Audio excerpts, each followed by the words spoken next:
எங்க யூடியூப் சேனலை சப்ஸ்கிரைப் பண்ணுங்க, லைக் பண்ணுங்க, ஷேர் பண்ணுங்க, கமெண்ட் பண்ணுங்க. தொடர்ந்து எங்க சேனலுக்கு ஆதரவு கொடுத்து வரும் அனைவருக்கும் எங்களுடைய மனமார்ந்த நன்றி.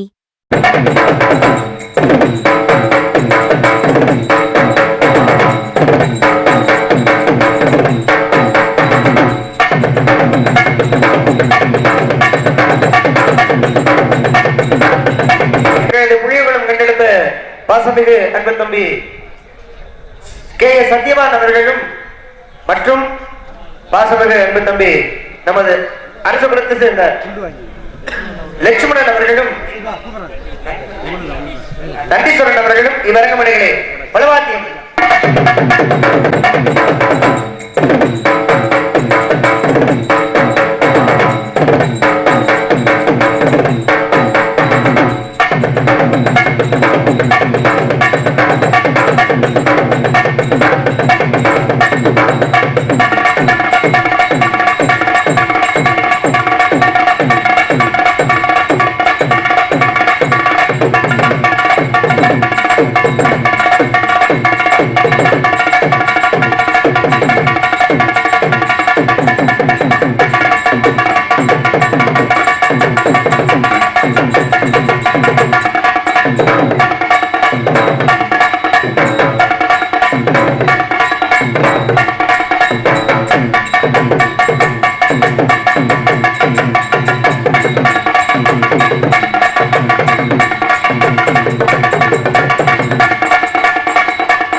சிறந்த முறையில் தாளத்தை சேர்த்து உங்களெல்லாம் மொழிக்க காத்துக் கொண்டிருக்கின்றார் நயவாக்கி வித்தகர் மானாமதுரையை சேர்ந்த அன்பு மாமா மாணிக்கம் அவர்களும் அன்பு மாமா போஸ் அவர்களும்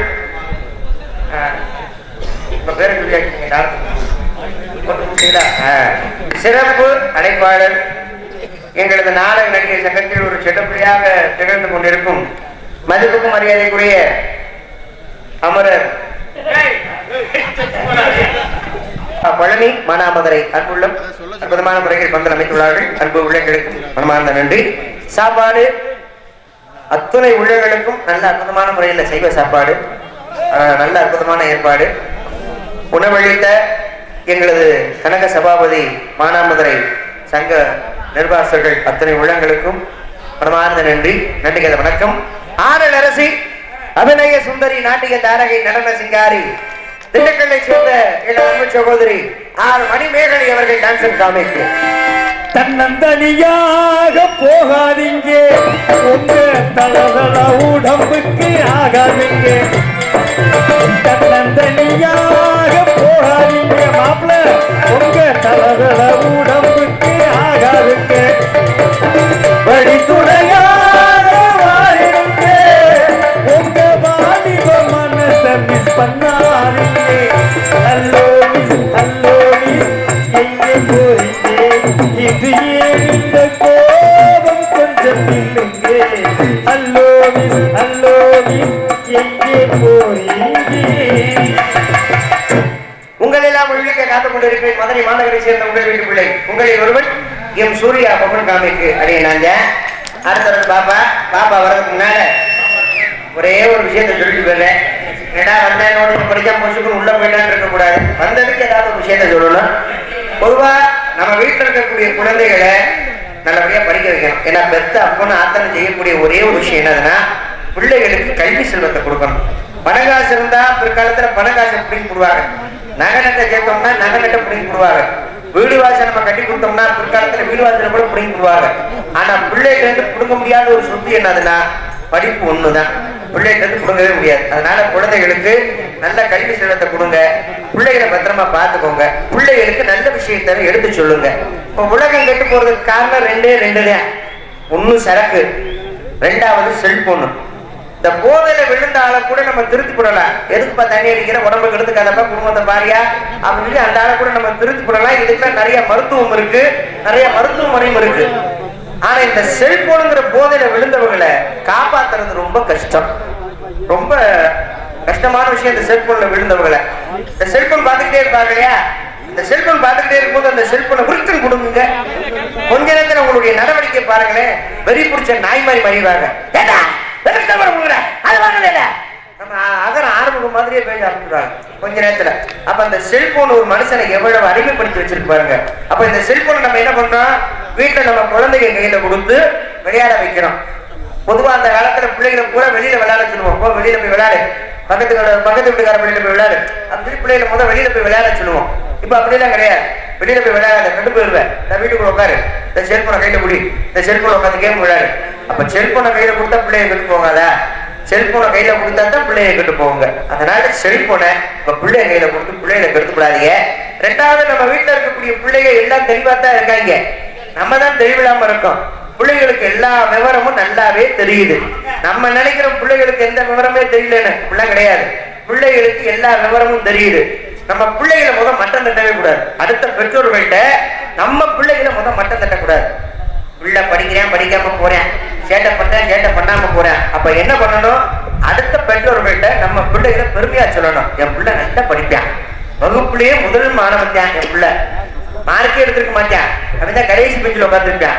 இருந்தாலும் அடுத்த பெற்றோர்கள்ட்ட நம்ம பெருமையா தான் சொல்லணும். இல்லைன்னா பிள்ளைங்க மனசுல ஒரு தப்பான அபிப்பிராயம் வந்துடும். நம்ம அப்பா அம்மா நம்மளை விட்டு கொடுத்து பேசுறாங்க, நம்மளை தப்பா பேசுறாங்க அப்படிங்கிற ஒரு எண்ணம் பிள்ளைகளுக்கு வந்துடும். அந்த எண்ணத்தை உருவாக்கிறாதீங்க. இதை விட இன்னொரு முக்கியமான விஷயம் என்னதுன்னா, பிள்ளைய முன்னால பணக்காசுகளை வைக்காதீங்க. இது நான் கண்ட அனுபவம். பணக்காசுகளை மட்டும் வைக்காதீங்க.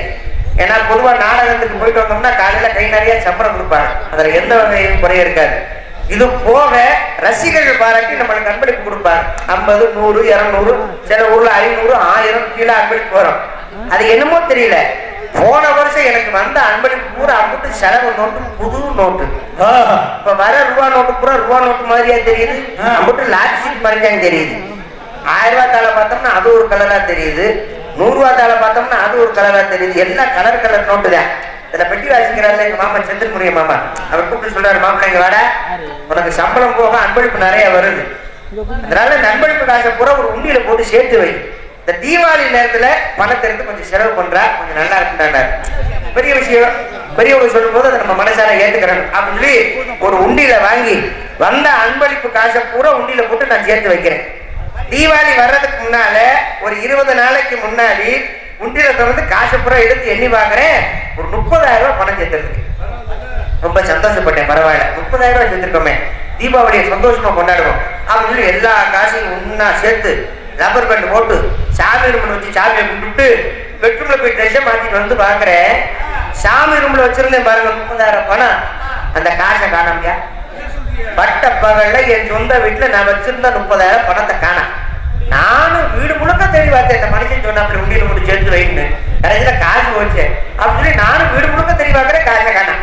எங்க அம்மாட்ட போய் கேட்கிறேன், ஏமா 30,000 காசு இங்கதான் வச்சுட்டு போனேன், காசை பாத்தீங்களா? இதான் கேட்டேன். உடனே எங்க அம்மா, ஏண்டா பெத்த மனம் பெத்து புள்ள மனம் கண்ணு சொல்லுவாங்க, பெத்த தாய பார்த்து என்ன வார்த்தை கேட்கிற? 10 மாசம் சம்பந்த பெத்தெடுத்துன்னா இதை கேட்கவா உன்னை பெத்தெடுத்து? நானா அந்த காசை எடுத்திருப்பேன்? தேவையில்லாம சந்தேகப்பட்டு கேட்டுனா நீ நாசமா போயிருவடா, விளங்காம போவேடா. யாரு? எங்க அம்மா. காசை பாத்தீங்களான்னு கேட்ட ஒத்த வார்த்தைக்கு 3 வார்த்தை. ஏமா காசை பார்த்தேன்னா பார்த்தேன்னு சொல்லு, இல்லைன்னா பாக்குறேன்னு சொல்லு. அதை விட்டு ஏமா நாசமா போவ விளங்காம போவே நீ சொல்லலாமா? சரி விடு. அடுத்து யார் எடுத்திருப்பா? ஒருவேளை என் மொட்டாட்டி கூட எடுத்திருப்பா. இந்த பால் காசு கொடுக்கணும் கேபிள் காசு கொடுக்கணும்னு சொல்லி எடுத்திருப்பா. அப்படின்னு என் மொட்டாட்டிட்டு போய் கேட்கறேன், கேட்டி 30,000 காசு இங்கதான் வச்சுட்டு போனேன், காசை பார்த்தேன், இதைத்தான் கேட்டேன். அவ அதுக்கு மேல போயிட்டா. நான் தாண்டா கோத்தா வந்திருக்கேன், கோத்தான்னு. மரியாதையா பேசு. போத்தா பொம்மன்னா மரியாதை கொண்டு போகணும். அடுத்த பார்த்து என் முன்னாடிக்கு சாமி வந்துருச்சு. நான் தாண்டா மடப்புற காரி வந்திருக்கேன், தேவையில்லாம சந்தேகப்பட்டு என்கிட்ட இந்த கேட்ட, உனக்கு ஒத்த கை ஒத்த காலும் இழுத்துருந்தா அப்படி குலகாரி முண்டை.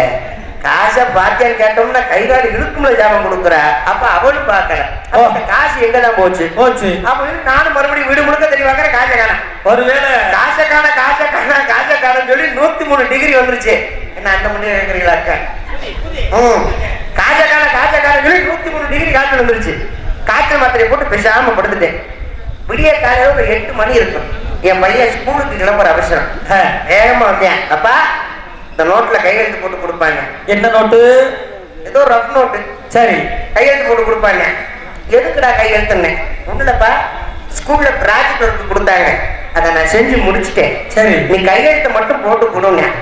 ஏன்னா ஸ்கூல்ல ப்ராஜெக்ட் ஒர்க் கொடுத்துருக்காங்கன்னு சொல்றீங்க, ஏதாவது தாஜ்மஹால் ஏதாவது செய்ய சொன்னாங்களா, இல்ல தெராசு தட்டி ஏதாவது செய்ய சொன்னாங்களா, என்னடா அப்படி செய்ய சொன்னாங்க அப்படின்னு சொல்லி என் முன்னிட்ட கேட்கிறேன். அதெல்லாம் ஒண்ணு இல்லப்பா, இந்த மகாத்மா காசு படத்தை கலர் கலரா ஒட்டிட்டு வர சொன்னாங்க. சரி, அதை நான் ஒட்டிட்டேன். நீ கையெழுத்தை மட்டும் போட்டு கொடுங்க. அப்பதான் எனக்கு நறுக்குனுச்சு. என்ன? உனக்குதான் இந்த படம் நம்ம வாங்கியே கொடுக்கலையே, உனக்கே இந்த படம் சொல்லி நோட்டை குறிச்சு வாக்குறேன். நான் வச்சிருந்தேன் பாருங்க 30,000 பணம். அந்த பணத்துல இந்த காஞ்சிய பூரா வெட்டி வெட்டி விட்டுருக்காயா கலர் கலரா. அடிச்சா 30,000 ஆனா புளிக்கு பிறந்தது போனே ஆகுமா? அப்பதான் லூசு பையன் மாதிரி லூசா தான் இருப்பாங்க. மாமா எப்படி அப்புறம் எங்க சொன்னாலும் அது இருக்க பாத்துக்கலாம். அதனால என்ன பார்த்தா ஐயாக்கா வீட்டுல பணம் காய்ச்சல் வைக்கும் போது சூதாரமா வைங்க. நான் போய் பாப்பா அனுப்பி வைக்கிறேன். அடுத்த காட்சி உங்களை சந்திக்கும் வரை விடைபெறுது உங்கள் சூர்யா.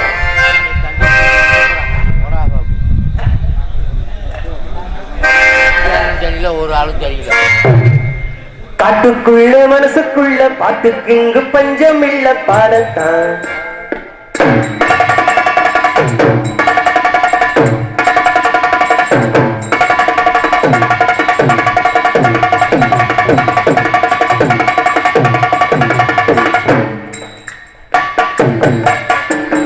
காட்டுக்குள்ளே மனசுக்குள்ள பாட்டுக்கு இங்கு பஞ்சம் இல்ல பாடத்தான்.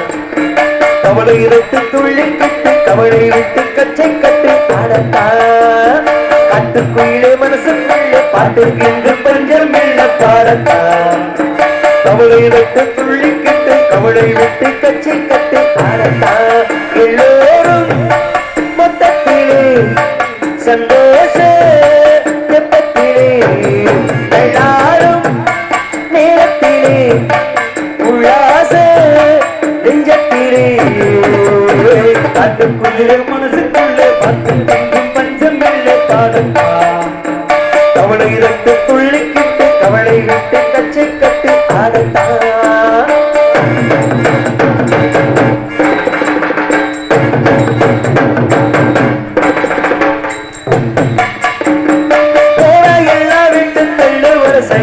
சுட்டு தள்ளு புதுசாயிப்ப பிறந்த முன்னை எண்ணிக் கொள்ளடே. பயணம் எங்கே போனால் என்ன பாதி ஆனா என்ன தோட்டம் வச்சவ தண்ணீர் சும்மா இல்லடால். ஊத காத்து வீச உடம்புக்குள்ள கூச உப்ப வச்சு பத்த வச்சு காயலாம். கைவரக்கும் நாளை விடியும் நல்ல வேலை தானே வெள்ளம் போன பாயலாம். அச்சு வெள்ளம் பச்சரிசி வெட்டி வச்ச செங்கரும்பு தலையில் திங்கிற நாள் தான். மனசுக்குள்ள பஞ்சம் வெள்ளை பாதத்தான். அவளை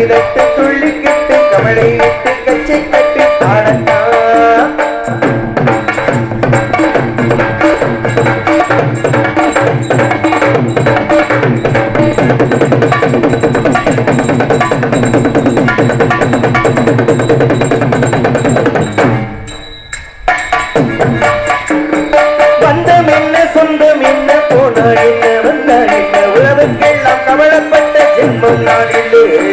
பாசம் வைக்க நேசம் வைக்க தோழன் வந்து வாழ வைக்க அவனை தவிர உறவுக்காரன் யாரும் இல்லை. உள்ள மட்டும்தானே உசுர கூட தாரு நண்பன் கேட்ட வாங்கி கேட்ட சொல்லுவேன். என் நண்பன் போட்ட சோறு தினமும் தென்னை பாரு நட்பை கூட கற்பை கூட எண்ணுவேன். சோகம் விட்டு சொர்க்கம் விட்டு ராகம் தொட்டு தாழும் தொட்டு பாட்டு பாடும் பாடம் பாடி நாம் தான் மனசுக்குள்ளே பக்கம் கேட்கும் பஞ்சமில்லை பாடத்தான். கவலை தட்டு துள்ளி கட்டு கவலை விட்டு கச்சி கட்டு ஆடத்தான். எல்லோரும் மொத்தத்திலே சந்தோஷ தெப்பத்திலே கல்லாடும் நேரத்திலே உல்லாச லிங்கத்திலே காட்டுக்குள்ளே மனசுக்குள்ளே பாட்டுக்குள்ளே பஞ்சமில்ல பாடத்தான். கவலை தட்டு துள்ளி கட்டு கவலை விட்டு கச்சி கட்டு ஆடத்தான்.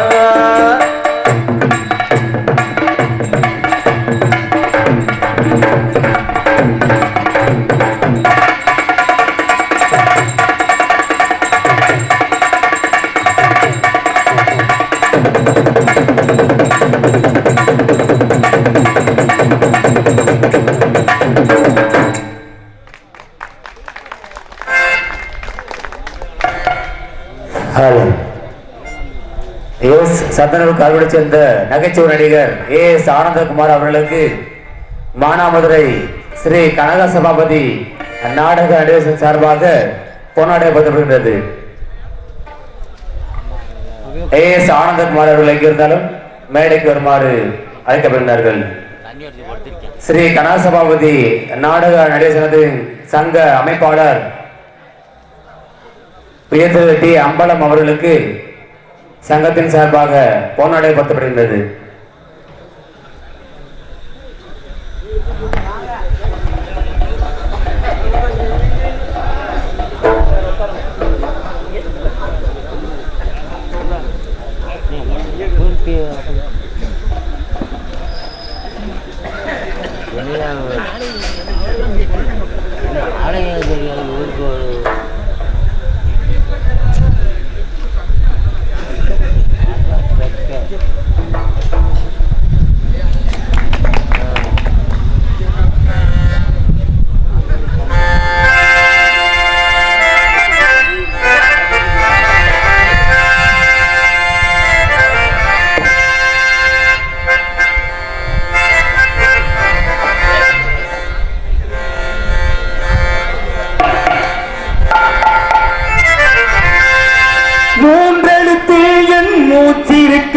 அது முடிந்த பின்னாலும் பேச்சிருக்கும்.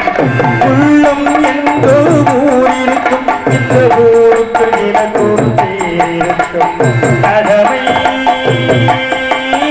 அது கடமை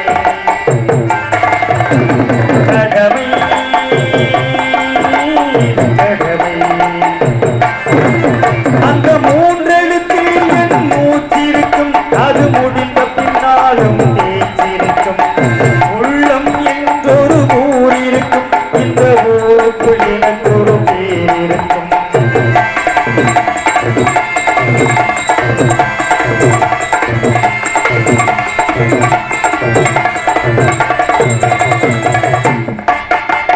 பதவி வரும்போது பணிவு வர வேண்டும். துணிவு வர வேண்டும். தோழாம் பாதி தவறாமல் பண்பும் குறையாமல் அழகி வர வேண்டும். தோழாம்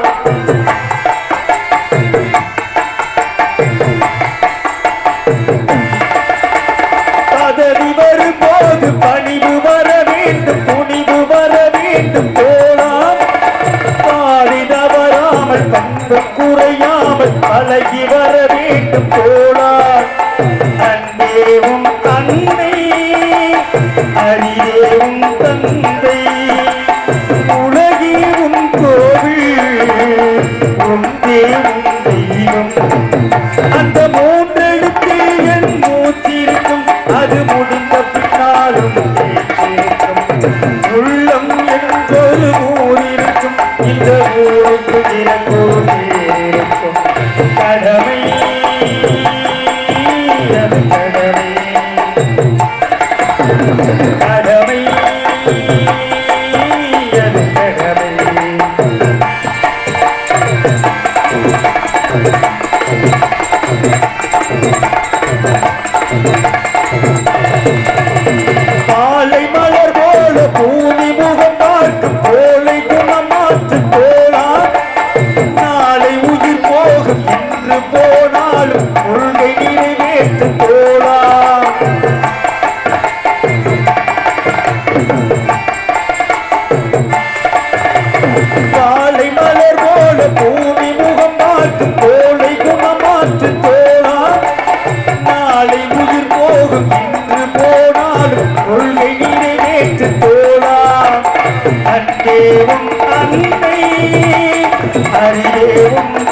தந்தை உலகினும் கோவில் ஒன்றே உன்னை அந்த